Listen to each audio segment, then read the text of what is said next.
6ാം തവണയെന്ന് പറയുമ്പോഴാണ് ഞാനത് ഓർക്കുന്നത് കേട്ടോ. ഒരിക്കൽ പോലും ഒരു ഷോട്ടിലും ഒരു സിനിമയിലും ഒരു അവാർഡ് മുന്നിൽ കണ്ടുകൊണ്ട് അഭിനയിക്കാൻ എനിക്ക് കഴിഞ്ഞിട്ടില്ല.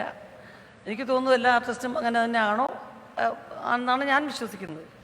കിട്ടിയാൽ സന്തോഷം എന്നുള്ളതേ ഉള്ളൂ. ആദ്യത്തെ പുരസ്കാരം നേടുമ്പോൾ സംസ്ഥാന അവാർഡിൻ്റെ ചരിത്രത്തിൽ ആദ്യമായിട്ടായിരിക്കും ഒരു പടത്തിൻ്റെ കേന്ദ്ര കഥാപാത്രമല്ലാതെ മഴവിൽക്കാവടി എന്ന സിനിമയിൽ 5ഓ 6ഓ സീനുള്ള ഒരു കഥാപാത്രം കൂടെ അതിന് ആ അവാർഡിൽ ഉൾപ്പെട്ടിരുന്നു. വർത്തമാനകാലം എന്നൊരു സിനിമയും മഴവിൽക്കാവടി.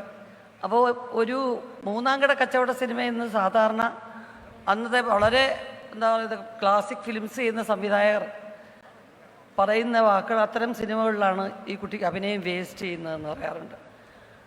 പക്ഷേ അത്രയും ജനപ്രിയമായ ഒരു സിനിമയിൽ ഒരു ആർട്ടിസ്റ്റിന് അവാർഡ് കിട്ടുക എന്ന് പറയുന്ന ഒരു പുതിയ കാര്യമായിരുന്നു. അപ്പോൾ എനിക്കതിൻ്റെ വാല്യൂ ഒന്നും അറിഞ്ഞില്ല.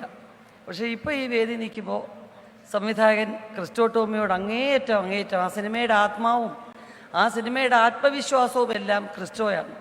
ക്രിസ്റ്റോയ്ക്കാണ് ഈ അവാർഡിനുള്ള ഏറ്റവും വലിയ അർഹത. ഒപ്പം എൻ്റെ അനിയത്തെ പോലെ ഞാൻ സ്നേഹിക്കുകയും ഈ സിനിമയിൽ എനിക്ക് ഏറ്റവും സപ്പോർട്ടായി പെർഫോം ചെയ്ത പാർവതി തിരുവോത്തിനും എൻ്റെ നന്ദിയും ആശംസകളും ഞാൻ അറിയിക്കുകയാണ്. Thank you so much. തടവ് എന്ന ചിത്രത്തിലെ പ്രകടനത്തിന് ബീന ആർ ചന്ദ്രൻ 50,000 രൂപയും ശില്പവും പ്രശസ്തി പത്രവും ഏറ്റുവാങ്ങാൻ ശ്രീമതി ബീനയെ സാദരം ക്ഷണിക്കുന്നു. മികച്ച നടി ബീന ആർ ചന്ദ്രൻ. ചിത്രം തടവ്. ദാരിദ്ര്യത്തിലൂടെയും രോഗപീഠയിലൂടെയും കടന്നുപോകുന്ന സ്ത്രീ ജീവിതത്തിന്റെ വിവിധ ഭാവങ്ങൾ അനായാസമായി അവതരിപ്പിച്ചതിന് ഒരു സഹായം മതി സഹായിച്ചത് കണ്ടുടങ്ങി പോണ്ടോട് ഒരു നിവൃത്തി കേട്ടോ ജയിലിൽ പോകാൻ തീരുമാനിച്ചു കാണണ്ടൊക്കെ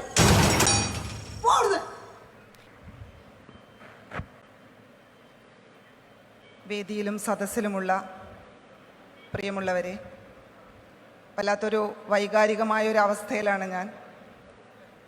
കാരണം സാധാരണക്കാരിയായ ഒരു അധ്യാപിക, നാടകപ്രവർത്തക, ഒട്ടും സ്വപ്നം കാണാത്ത ഒരു അംഗീകാരത്തിൻ്റെ നിറവിലാണ്.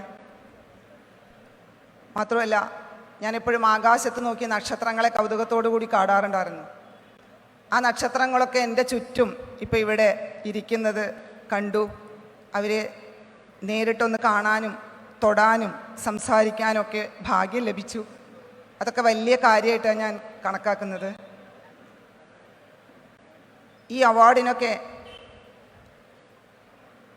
എനിക്ക് ഒരുപാട് സപ്പോർട്ട് തന്ന ആളുകളുണ്ട്. എന്നെ ഉർവശി ചേച്ചിയോടൊപ്പം ചേർത്ത് വെച്ച ഇതിൻ്റെ ജൂറി അംഗങ്ങൾ, അവർക്ക് ആദ്യമായിട്ട് ഞാൻ നന്ദി പറയുകയാണ്. ഇതിനു പിന്നിൽ ഞാൻ വിശ്വസിക്കുന്നത്, എനിക്ക് ഓർമ്മ വെച്ച മുതൽ 80ാമത്തെ വയസ്സുകളിലേക്ക് നീങ്ങിക്കൊണ്ടിരിക്കുമ്പോഴും എൻ്റെ അച്ഛനും അമ്മയും ഈ സമൂഹത്തിന് നൽകുന്ന നന്മ, എനിക്ക് കിട്ടിയ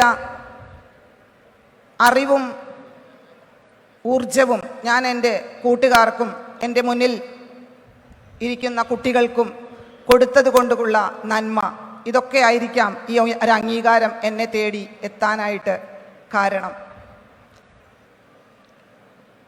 എനിക്ക് ഈ അംഗീകാരത്തിനായിട്ട് ഈ ഒരു എൻ്റെ ഉള്ളിലെ ഈ പ്രതിഭയെ വളർത്താൻ ഒരുപാട് ഘടകങ്ങളുണ്ട്.